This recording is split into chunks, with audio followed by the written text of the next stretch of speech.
2021 was a year that definitely happened, and I watched some movies in it, and I'm gonna talk about them. Today's the 1st of January 2022. What a time. What a crazy time. I can't watch any more films in 2021 now. I've done that. That's in the past. I don't even know what this means, but I am going to some extent, review all of the films that I watched in 2021 in this one video. So some of the reviews are gonna be tiny. Some of them will maybe go a little bit wordier. If you want to know more about what I think of all these films, then go check out my Letterboxd account. I'll link that in the description below. Enough riffraff, this is gonna be such a long video as it is. So shall we just take a stroll down memory lane? Let's rewind all the way to the start of 2021 when I watched Midsommar, directed by Ari Aster. This was a film that I wanted to watch for a very, very long time, and it's really great. It's crazy good. I love the vibe, the summer vibe. I think it's in Switzerland, in summer was just so beautiful. It looks so nice, and Florence Pugh has definitely become one of my biggest crushes of 2021. She is amazing in this film, and she also, the first 10 minutes, I was hooked. Her performance in the first 10 minutes alone is one of the best performances in the recent cinema years. She's really good, and that sticks throughout. Sicario is a really, really intense film. It keeps that tenseness, that intensity, all the way through the film, and it's so gripping for that. Roger Deakins shot this film, and it's definitely one of his grittier. I don't know if gritty is the right word. The lighting is much harsher than what he usually does. He usually lights things quite soft, whereas this is very hard light, and it's, I think, really cool for it. It feels very realistic, very weird, very real, and he shoots things in weird ways, like dialogues in wide shots that just work. Beautiful. I watched Sicario. Emily Blunt is fantastic. Once Upon a Time in Hollywood. That's all I gotta say on this movie. So many feats! Vertigo. I then went on a bit of a Alfred Hitchcock stint. There's gonna be a few Hitchcock films come up, because I never watched any Hitchcock films before 2021. So I started with Vertigo. I don't do too well with older films. So that's a bit of context for you. I don't know what it is about them. I think maybe because the pacing's a bit slower, and I'm a millennial and I just need fast-paced shit that I can just eat up. But I still really enjoyed it. I think there's a lot of great stuff in there. Obviously, it's where the vertigo effect, the vertigo zoom originated from. It's a really good film. Really good film. Probably not one that I'll go back to again, just because, like I said, not really my standard cup of tea. Marriage Story. I love Marriage Story. If you're unaware of how much I love Marriage Story, then you clearly don't follow me on Twitter or anything, because that's the main thing I tweet about in my life is Marriage Story and Adam Driver and Scarlett Johansson. Oh my god. I just can't get enough of this film. I've watched it so many times in the couple of years that it's been out, and there's no point me even reviewing it. Just read Twitter. Just read me on Twitter somewhere. I love it. I can't say anything bad. I can't criticize it. It's so good.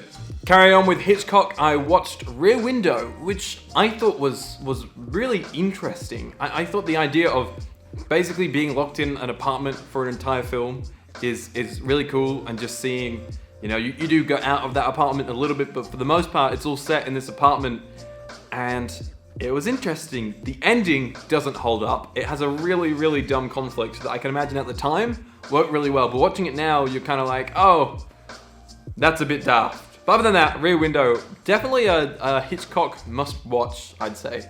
The Birds, a classic Hitchcock, probably, definitely one of his most renowned films. It's crazy. It's big. There's a lot of stuff going on. And I really liked it. I thought the ending, the last house sequence thing, very claustrophobic a little bit. A while ago that I watched this film. Now this is in February that I'm up to at the moment.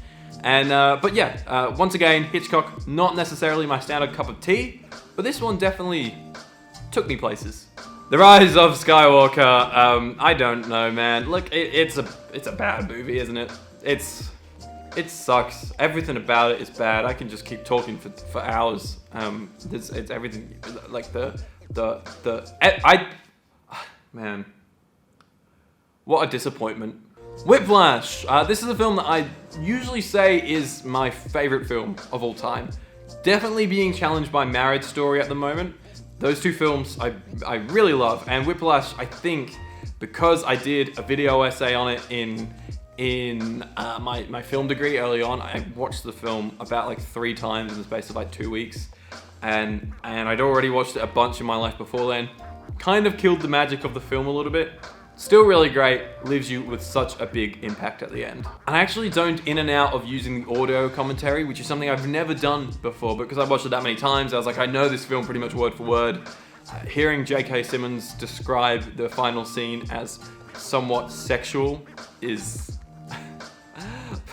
amazing. Searching for Bobby Fischer. This has got a different name in Australia. I can't remember what it's called. Innocent Moves? Innocent Men? Something? You'll find it. It's Innocent Moves, that's it. Like, I don't really remember it too much, which maybe says something about it, but I think it's a very, what is this, 80s? Is this 1993. This film, 1993, and it's very 90s. It's very family movie in the 90s, which is great, but it, you know, you absorb it, and then it kind of goes, you know? Still really cool, really great child actor. The Grand Budapest Hotel, my first ever, I think, Wes Anderson film, and I absolutely loved it. I endeavor to go more and more into Wes Anderson's filmography, and I do a little bit in this, and I just bought the Blu-ray for Isle of Dogs. So that's going to be one that I'll be watching this year in 2022. Grand Budapest Hotel, everyone knows that it looks beautiful. It's classic Anderson, the symmetry, the colors, the witty, fast dialogue. It's everything you want out of a Wes Anderson film, and it's great. Like, I watched this film knowing what the Wes Anderson isms are, even though I know nothing about his films, just kind of like, I know the vibe. Yesterday is a guilty pleasure of mine. Weirdly love this film. Big Beatles fan, so that obviously goes into it. Big Lily James fan, so that goes into it. And look, Danny Boyle, I think, doesn't do the best job direction-wise. I think I would much prefer if Richard Curtis directed it. You know, Richard Curtis writes and directs a few of his own films, and he wrote Yesterday, but handed it off to Danny Boyle to direct it.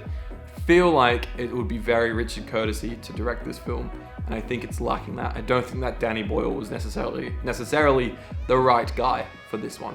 The Favourite, a film, yeah, probably not my usual cup of tea. It's weird, weirdly shot, all sorts of weird decisions that work really well. Olivia Colman, insane. And I think, was it Emma Stone in this as well? That's right, surely, it was Emma Stone. Yes, Emma Stone and Nicholas Hoult and the entire cast. Really good. Just a weird film. That ending, was it something to do with rabbits at the end? God, weird, but like, cool and challenging. Wish I Was Here. This is Zach Braff's, I think, second feature film. It's definitely the second one that he wrote and directed. And it's good. Probably not as good as Garden State, his first film. But Wish I Was Here, Wish I Were Here was? Yes, Wish I Was Here. It's still really good. It's maybe a little bit moody, but it's got a lot of heart. And I like that about it. I like, Zach Braff is such like a hearty guy. All of, you know, he was part of Scrubs for 8 years of his life. Obviously the stuff that he makes is gonna be filled with heart and love and good humor. And he's also a really great actor in it. Iron Man, here begins the MCU rewatch of my life. The MCU I'm gonna really skip over in this. I did do an entire video, I think it's the last video I posted on my channel, where I broke down every MCU film in slightly more detail than I will here. So Iron Man, yeah, it's the best MCU film. I'm sorry, it's gritty, it's got everything that you love. Best thing about it is everything. Weird sentence. I love Iron Man, that's all I gotta say. Star Wars The Last Jedi, my favorite Star Wars film. That's right, I said it. I just think it's got balls. It's got balls. And there's no other Star Wars movies that really have balls, I gotta say. And it's, yeah man, that's why I love it. I think the character works really great. I think the cinematography is one of the best shot, definitely big franchise movies, like ever. Big franchise movies always look shit, but The Last Jedi looks beautiful. Sound of Metal kind of killed me inside a little bit because it's about a lot of things that my last short film, the one that we're currently doing post-production on and we were writing at the time, got a lot of similarities between the movies. but it did also show me what works and what things I can be working towards with my own script. Sound of Metal is a great film. Definitely got robbed of Best Picture, I reckon. It's really masterful at everything it does. The way it plays with its sound design, it is, man, film. Oh, Riz Ahmed, you are the amazing actor. They really didn't utilize him enough in Rogue One. Zack Snyder's Justice League is a very long film. The scenes definitely flow much better in this longer way. Justice League, you know, I've skimmed through it since watching Zack Snyder's Justice League, and the OG Justice League it's so rushed. The pacing's terrible, and the shots look shit because you can tell that Zack Snyder's Justice League was shot in a specific way. That then, you know, Warner Bros. Was like, oh no, we don't care. We'll make it look like a colorful, shiny superhero film. It's definitely a massive improvement up from Justice League, but 4 hours, really long time, wasn't that invested in the characters at all. Yeah, still don't think it's that great. I think it works better, I think it flows better, but far too long, and holy shit, a reliance on CGI. And HBO Max, I don't know if it's in their budget, you know what I'm saying? There's a lot of stuff that, I'm talking PlayStation 2 level stuff. Bohemian Rhapsody, yeah, I'd say a mild guilty pleasure film of mine, just because, you know, big Queen fan, as is everyone else in the world. But I think with time, I'm starting to dislike it more and more because it feels so surface level. It doesn't really dive into what the band really is. It's just sort of like a greatest hit playlist of the band, showing how they made certain songs and showing kind of the broad strokes of their band dynamic. You know, you don't really go into how they're falling apart, how Freddie dealt with his AIDS. It's all very surface level. To be honest, I think the more interesting stuff with Queen is the stuff in the back half of their career, you know, leading up to Freddie's death. In particularly, you know, the making of the last 3 albums, or the last 2, with Innuendo and Made in Heaven. I think that's so interesting, and I think that is, you know, obviously not as marketable as a film called Bohemian Rhapsody, but a film called Made in Heaven, I think, would be a much more interesting movie for me. Alright, let's do a speed round, everybody! Woohoo! Hot Fuzz, Edgar Wright, I bloody love you, you do everything so well stylized. Godzilla vs. Kong, utter shit, so shit, everything about it is just shit. I'm not gonna elaborate on this any further, just watch it and you'll know what I mean, it's shit. Nobody, probably a little bit generic in the action film kind of department, but it pushes their usual boundaries. It looks nice, has a great stylistic tone thing, a welcome action film, I guess. Not doing well at summarizing this one. It looks good, and Bob Odenkirk, amazing. Captain America, the First Avenger, yeah, it's fine. That's it, that's the tweet. Thor, fucking garbage. Iron Man 2, slightly less garbage. Incredible Hulk, I think I might yak. The Avengers, so much better than I ever remembered it being. This is actually a very good film. Guardians of the Galaxy, better with every watch. I wasn't a huge fan of it as a kid. Now, I really enjoy it. Thor the Dark World, no improvement. It's even worse. Captain America the Winter Soldier, first time actually watching this in full. Bloody loved it. It perfectly creates this like style. It's very you know, it's very washed out. And then the MCU took that style and put it over all their movies, and it doesn't fit on the other movies. It only fits on this film because it's real. It's very, very real. Thanks. Iron Man 3, underrated, absolutely shouting a lot. I think it's great. I think it's very symbolic, not having Tony Stark in his Iron Man suit in the last act. Whoa, bit of a risk, you know. Everyone wants to see the Iron Man punch up at the end. You don't get it, and it's great for that. Because it's his character arc. Doesn't need his suit anymore. He is so reliant on it in the past, and now he's out. Oh, it's a bit in the face, on the nose, but it's great. I love it. Thanks. Avengers Age of Ultron is not good at all, by all means. If you think it's good, then good for you, but it's not for me. Not my cup of tea. Absolute garbage. Nomadland is great. I think I didn't attach myself enough to this film. Yeah, I don't really have much to say on this one. It didn't hit me in the way that I'd hoped. Perhaps a second viewing will do it a bit more justice. Seaspiracy made me stop eating seafood for a while. Every now and then I have a little relapse. I'm sorry, I'm not perfect, but it's definitely very good at what it wants to do. Probably it's very YouTubey. Feels like a YouTube documentary. Like the colors they use and the way it's shot, drone footage, you know. Feels very YouTube, but it's very good at doing what it wants to do. And such a young filmmaker, by the way. Guy's hardly a few years older than me. What a lad. What a mad lad. Ant-Man. Yeah, great. It's got some Edgar Wright-isms in there, which I like. Civil War. Yeah, pretty good. don't know what that was. Yeah, no, good film. Yeah, good. No more words. I'm really skipping over these MCU ones. I don't want to talk about them. Doctor Strange, it's alright. Guardians of the Galaxy Volume 2, I used to hate. Someone convinced me not to hate it. Now I love it. Spider-Man Homecoming gets worse with every watch. Thor Ragnarok, Marvel's first attempt at doing something a little bit stylistically different. It was great, it's welcome, didn't go far enough with it, still feels very grey. A Quiet Place. Yeah, man, this film is so good. The way it creates tension, its use of sound design, everything, just the situations that they put these characters through are so interesting, and it's so well directed. A Quiet Place Part 2, not as good as Part 1, but I do believe that it's a very good sequel. Bits of it are very, it feels like the obvious thing they're doing in the sequel, but also bits of it are just awesome, really good. The art of cross-cutting in this film is so well used in its editing, so good, cutting between different scenes, cutting away just at the right moment where you don't feel like you're being cheated, but it's leaving you on a really good cliffhanger. Love that. Third act, they go to an island, bit of a spoiler there. They go to an island. Once they get to the island, I think it falls a little bit flat. You lose the intensity, and it's just not what A Quiet Place is about. And yeah, once again, I feel like it's the obvious thing that they do. Steve Jobs, Danny Boyle, once again, this time doing a really good job. Really well directed film. Has a lot of energy. Has a great little boppy score to bop along to. Has a lot of very Danny Boyle-isms. Like there's a weird VFX of a rocket in the background. Don't know what that was about. And ending with a classic kind of pop song. Very Danny Boyle-y, like very 21st century Danny Boyle. But yeah, really love this film. It's a good one. Paddington, I froth this film. I love it so much. I don't know why I've not watched the second one.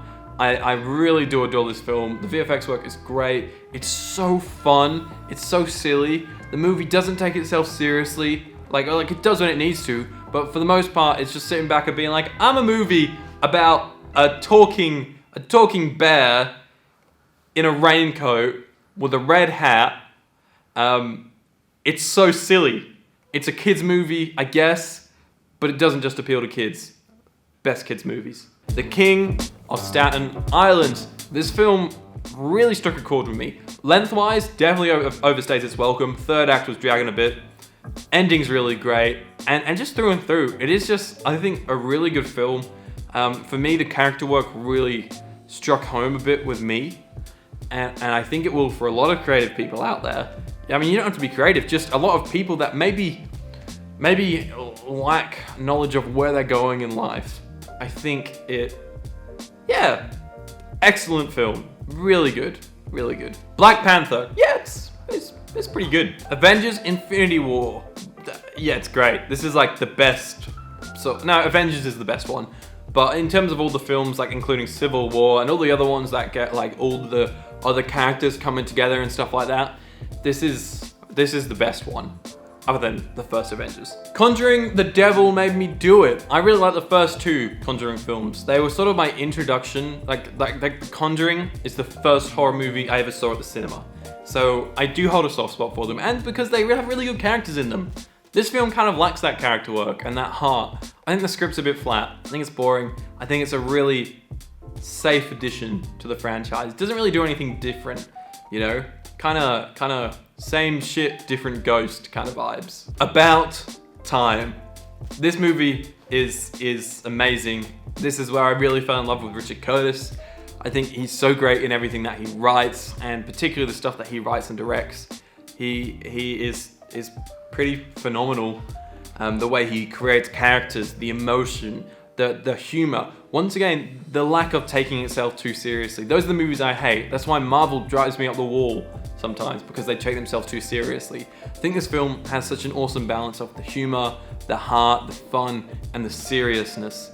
It's a great film. It's such an interesting concept, and I think Donald Gleason, underrated actor, like holy hell. Yeah, I know he's in Star Wars, but like small role, and they don't use him. They don't really use his acting ability that much in it.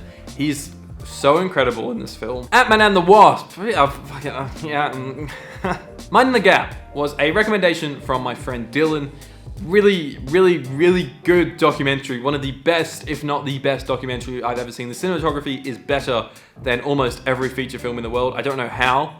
Like, feature film, you actually have time and equipment to set up shots to look beautiful. This film, somehow, Just looks beautiful through and through. And oh my god, the cross-cutting, the twists, everything about the last act, beautiful. I've really come to love cross-cutting. You might have realized that. I think it's a great editing technique. The Social Network it definitely peaks in its first 10 minutes. The very first scene of The Social Network is the best scene in the film. I think it just looks beautiful, but so does the whole film. Don't get me wrong, I love the entire film. I just think the first scene is amazing. I don't know why, I just think it's really great, summarizes the characters well, looks beautiful. Whole film looks great. Andrew Garfield very quickly becoming one of my favorite actors out there. Rugrats in Paris, the movie. A silly film that really tackles some heavy subject matter. You know, once again, it's a reminder that films shouldn't take themselves too seriously, but it really has a lot of heart. And for kids, for a lot of kids, for a certain group of kids, I think this film's really important. It's ahead of its time. Animation and music is great. This is a film that I think should be mandatory for children that maybe aren't growing up in the most stereotypical standard households. They should be watching this film. Captain Marvel, I don't know why whenever I watch this film I actually weirdly enjoy it, but then like I sit back and I'm like, oh, that wasn't great, and then I rewatch it and I'm like, oh, you know, that was fun, and then I sit back and I'm like, no, actually wasn't that great. Black Widow, it's a lot of fun, very much what it says on the tin, and came out way too late. Avengers Endgame, boring, batshit grey, boring, batshit boring. I don't care about you, Endgame. You have one good scene. Adios. The Dead Don't Die. Weird film. I think it's like, it's such like a weird satire, and there's so much kind of meaning in there, I think, for what they're doing.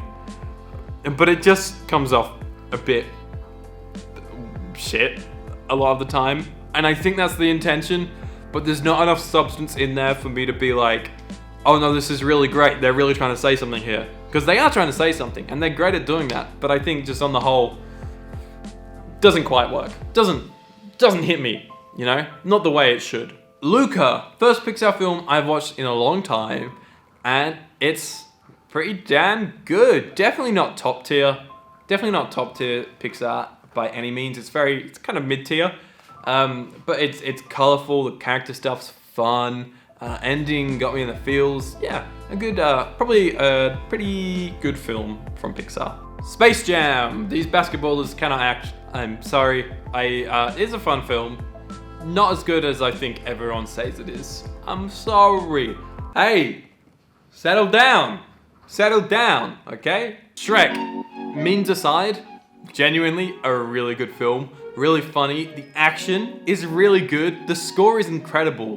One of like the most iconic things when I think of like animation is the scene of them running through, you know, going the castle scene, right? Being chased by the dragon. That whole sequence and the score, like dun dun dun dun dun dun dun dun, like that shit fire, man.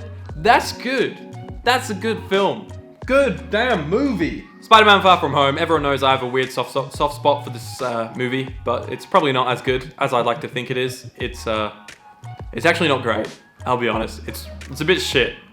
But I'm a sucker for some young adult drama romance, even if it's not necessarily earned. Shawshank Redemption. Weirdly never seen this film before, and it's real damn good. Roger, man, cinematography is peak. Well done. The Suicide Squad. I really liked it, but it didn't stick with me. Like, I genuinely think this is the first time I've thought of this movie since I watched it. Really good. Peter Capaldi, drastically underutilized. I love that man to bits, so I'm probably a bit biased with it, but definitely should have been in the film a lot more. Spider-Man Into the Spider-Verse is just, you just can't even describe how good this film is. The blocking of scenes, having a dialogue scene be on like the side of the building and the characters are like walking up, down on the floor, up on the, and they're like talk like that. I don't even know. Just watch the movie. You'll know what I mean. The blocking. Just pay attention to the blocking.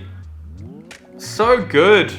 I will never be as good as that. Shang-Chi and the Legend of the Ten Rings is really bad. Lord of the Rings, The Fellowship of the King. Controversial thing. This is the first time I've ever properly sat down to watch these movies. First movie is so great. It is so full of like heart. I love the character work. I think, damn, them boys just be awesome, don't they? This is good. I love the world. Everyone has spoken about this movie before. It's one of the best, and they really don't make movies like this anymore. Lord of the Rings, The Two Towers. Everything feels way more polished in this film. The character work is really good. Like, the actors, I think, have really got their groove of the characters. And man, they really up the stakes in this film. It just feels instantly like all the horse riding just feels so much more intense. Everything about the film, so good. It all comes together so nice at the end. I really had a good time with this movie. My only fault with this film is something that really, I think, runs through into the next film as well. It's that the B, C, and the D, all them plot lines that aren't to do with Frodo and Sam, I don't think, I think they're way more interesting than Frodo's plotline. I just find Frodo's thing, it's just boring. It's just going from A to B, a little bit of a character conversation here and there, but it's just going from A to B for the next two films. And I just think all the other shit, so much more interesting. Cruella de Vil is, alright, it's Disney. It's like very Disney. Kind of cool, I guess. Emma's great, but they really do push that 90s grunge rock like music down your throat. Oh my god, like every scene starts with like a 90s rock song, and it gets to a point where it's like, alright Disney, that's enough. Trainspotting, easily in my top 5 films of all time. Everything about it is great. I love the sound. I love, I just can't get enough. I just think the character work is fantastic, and every time I watch this movie, I love it even more. The Edge of 17. I put this movie on a whim, just out of nowhere. I was like, I'm just feeling something a little bit young adulty. This movie pops up quite a lot on streaming services, so I was like, I'm gonna give it a crack. And holy shit, this movie struck a chord with me. I was in tears. This movie, like, I just feel like it spoke to my soul. I loved Haley Steinfeld in this. I think she did a phenomenal job. I think it's really, really, really, really, really well directed. I really, really frothed this movie. Soul is one of Pixar's best films ever. Visually, the animation is flawless. The way that they move characters is insane, and I think its moral is really great. Questioning what you invest yourself in, what you invest your time and your emotions into. This is a really solid film from Pixar. Let's go, speed round, round 2. Monty Python and the Holy Grail, really, really funny film. The visual humor is really great. Coda really spoke to me, but it looks bland. It just is so great. But I think it's really great and has some great emotion and some really good scenes in there. Hotel Transylvania, yeah, it's kind of a classic father trying to let go of his daughter plotline. It's good. Lord of the Rings, The Fellowship of the Ring, probably, yeah, definitely not as good as the first two Lord of the Ring films. It just is like an hour of battle, and I don't really care about that kind of thing. It lost me a bit, this one. But still good, and a valid conclusion to the 3. Good Time is a good time. It's got a really weirdly unique sense of direction, and Robert Pattinson is really damn good. It never lets up. The film is consistently tense. You don't know what Robert Pattinson's character is ever gonna do. Marriage Story. I love it. I love this movie. La La Land, another one of my favorites. I adore this film with all my heart. I can't even review it once again like Marriage Story because I've watched it that many times. I love it so much and I've spoken about it infinitely in my past. Baby Driver. This is my first time visiting Baby Driver. So since all the Kevin Spacey stuff came out, when the movie first came out, I loved it. It was my hands down favorite Edgar Wright film, and was definitely up there for me for top films of all time. And then everything came out with Kevin, and I was like, it's just a bit weird, isn't it? This is my first time watching it since then, and I think it actually holds up. The fact that, mild spoilers here for Baby Driver, the fact that Kevin Spacey gets absolutely run over and demolished like holy hell in the end of the film is like a big one of these. Big fuck you, Kevin Spacey. I think it works, and he's not in the film a lot. So it's just great. So the action is incredible. Tying it up with the music is insane. They closed off a bloody freeway. The biggest freeway in, I think, is it Atlanta or Georgia, wherever they shot this. They closed that off, right? Not once, but twice, because they had a camera issue on the first day, so they had to redo it another day.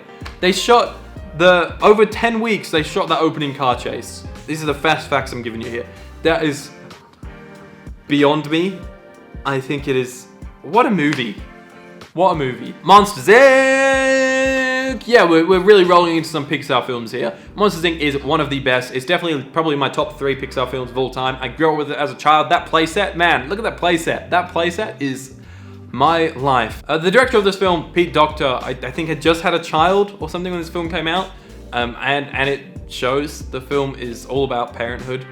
And that's great. And it's also really about appearances. You know, Sully having to put on this act for his job. He basically has to put on an act. Whereas really, he just wants to be that nice, soft little daddy for Boo. Incredible movie. Toy Story, everyone loves this film. It's just not I don't know, it's fine. It's perfectly fine. And that's it. It's the first Pixar film, right? And I think that shows. But it's also a really good outing for their first film. I think the characters are all so good and so recognizable. Eternals, boring, long, and like with Shang-Chi, I fell asleep in the big action scenes. Literally so uninterested in that stuff these days. Yeah, it's just the script and the edit both easily could have been cut down by a lot. Up! It's a film about finding adventure in the mundane. It's about moving on. It's about all sorts of things. And I love that. The character work, I keep saying this, but my favorite films, like a lot of people, are films with really good character work. And this film really has a lot of that. Carl, the man, I love him. The fact that like he's moving on to his next stage in life, he's moving on to his next adventure, even though it isn't, you know, flying off to Niagara Falls or whatever. It's just, I think that's like a theme that maybe doesn't get addressed enough in movies. You know, themes get recycled a lot, and this, we need more ups in the world. Finding Nemo, another one of my childhood Pixar films. This one is beyond perfect. I think it's hilarious. I think it's really funny. And once again, like all Pixar films, really heartfelt. And once again, got a good commentary on parenthood in there. No Time to Die is one of the most visually interesting James Bond films. The whole blue and gold cinematography vibe that they've got going on there, I think is really great. I think the action is some top-notch action. You can tell so much of it is practical. Obviously, nature of movie making these days, lots of VFX work in there, but there's also a lot of practical effects that really do balance it out, I think. Rami Malek is drastically underutilized. That's for me the biggest flaw in the film. He kind of comes and goes. I don't think he even comes in until like halfway through the film. It's a pretty long film, this one. Daniel Radcliffe does deliver his best performance of Bond. For me, this is the first time in literally, I think, 25 James Bond films where Bond didn't feel like he was just this big secret agent. I feel like we got to know him as a character. Fantastic Mr. Fox is it's a weird, strange movie, and I love it to bits. It's about embracing your weird, you know, using your disadvantages to your advantage, you know, it's just about so much beautiful things, and it looks beautiful. The orange colors that they use throughout is so nice. The voice acting is incredible. The stop motion, whoop, whoop, whoop.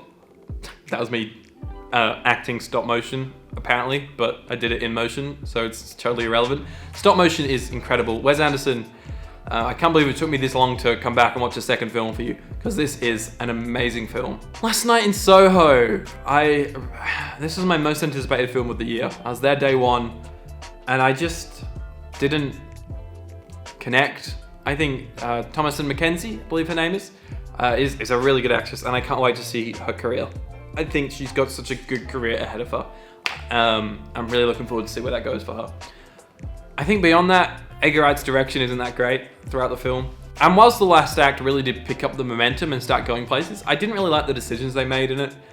They seemed kind of unjustified, and we get weird CGI things that I don't like. Nightcrawler is a phenomenal film. I watched it in the background as a child one time. This is the first time I've actually sat down to watch it. So visually interesting. It's a great movie. It's great. It's another one of the movies, I'm just going to say everything about it is real damn great. Then I thought it was about time for another viewing of About Time. I noticed this time some weird cinematography choices. Like sometimes the choices in cinematography get a little bit lazy. Like a lot of it is shot reverse shot, and you know, sometimes the camera is slightly weirdly angled, like the cameraman's kind of fallen asleep and the camera's weighing down, he's just kind of going over like that. Indiana Jones and the Last Crusade gets shat on a lot, and I think it is amazing. I think it's so funny, it's so silly. Once again, movie doesn't take itself too seriously, and I think that's what's so good about it. It's so practical, and it's so dumb in the best way possible a lot of the time. Like Sean Connery shooting his own wing is so funny. What a film! What a film! Roma is slow, black and white, and in a different language. All things that usually aren't for me, but this film I bloody loved. The symbolism is incredible. The use of water throughout the film, symbolizing the character's journey. The cinematography in this film, overall, amazing decisions. I got about halfway through the film and felt so attached to the character, and then I went, oh my god, like, we've never really even had a close-up. And close-ups, I think, are so oversaturated, and they're such the go-to way of delivering emotion. Because that is how that's how you're gonna get the actor's emotion quite a lot. But there's so many different ways of achieving emotion, you know? We don't have to do a close-up all the time. I think this film really taught me to question the decisions, and if I'm just doing certain decisions because I feel like it's what should be done, right? That last sequence with the beach and the water shouldn't work. We're shot slide on, and that shouldn't work, right? Once again, the emotion, the intensity, it comes from the actor's eyes, but instead, it comes from a place of not being able to see what they're seeing. But then also you kind of put into their shoes, you know? They don't really know what they're seeing. You feel kind of helpless with the situation. Just watch Roma. Just watch Roma. It's on Netflix. Y'all can do it. I think it won Best Picture, or like it got some noms. Really good film. Really, really solid film. Love Actually. I can feel it in my fingers. I feel it in my toes. Christmas is all around us. Don't know the rest of the words, but what a movie. Love Actually is around us. Everywhere. Whatever the saying is. I don't know. Great. Yeah, it's great. Spider-Man 3. All I want to say is the world wasn't ready for Spider-Man 3. That film is drastically... What's the word I'm thinking of? It is misunderstood. Spider-Man 3 is a misunderstood movie. And it's got a lot of shit in there. Don't get me wrong. There's a lot of a lot of characters. There's a lot going on and a lot of performances that just aren't good. But it's so intentionally funny a lot of the time. I think that needs to be embraced a lot more in this movie. Spider-Man No Way Home. The first hour, utter garbage. Don't care. First 5 minutes, is really great. The first 5 minutes, great sense of direction in there. In the following hour, utter garbage. I don't care about your villains. They're coming back. I don't care. When Peter's spidey senses pick up in the apartment. From then onwards, top tier movie. A lot of stuff that happens in it is very convenient and like fanboy wank. But I also think the things that happen, the fanboy shit that they do is really well done. And it's there for fanboy reasons, but it's also there for character reasons. Noel, it was Christmas Day. My sister doesn't really know anything about movies, and she said she liked it, so we put it on. I don't know why we trusted her. Anna Kendrick's hot. Phantom Thread. I thought about this movie a lot, and it makes me weirdly hungry. I love the film. I think it's really great. It's got a great sense of tone, stylized really well. I think this is my second ever Paul Thomas Anderson film. I watched Punch Drunk Love in film studies for a class. But yeah, other than that, well, this is my first time actually recreationally watching a Paul Thomas Anderson film. Really good, really dark, really twisted. But the guy knows how to get some really damn good performances. The Beatles, get back, go back to where you once belonged. This is along with Minding the Gap, this is one of the best documentaries I've ever seen. Over 8 hours long, it's got a really long runtime. Goes for a very long time, but I think it really does earn that runtime. The documentary is split up into 3 parts. I think the second part is the longest, and I think it could easily have shaved off about half an hour. But other than that, I think they all, it's still really enjoyable. And I think, seeing the inner workings, seeing the group dynamics, how they brainstorm, problem solve, come up with ideas. This documentary is incredibly well edited as well. The footage is shot amazing. There's like these great dolly shots, tracking along. There's all sorts of things that were shot in, the 70s. And the last hour had me literally giddy. I was smiling the whole way through. It's no secret that the documentary leads up to the rooftop performance, and the last hour is pretty much all that. And cross-cutting between the rooftop performance and other things that are going on that I had no idea were even happening. I love this documentary a lot. The Hangover. This was the adventure I always wanted as a kid. As a child, I was like, when I grow up, I'm gonna be so drunk. I'm gonna be in Vegas. There'll be women. I'm glad I grew out of that fantasy.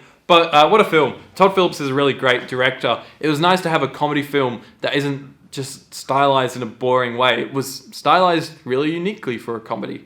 And it's got really good character work for a comedy as well. I think it's definitely a top tier comedy. One of the best like mainstream comedy films out there. So then the last film of the year. What was the last film that I watched this year? Who knows? I do. And really, I thought it was about time that I have another watch again of About Time.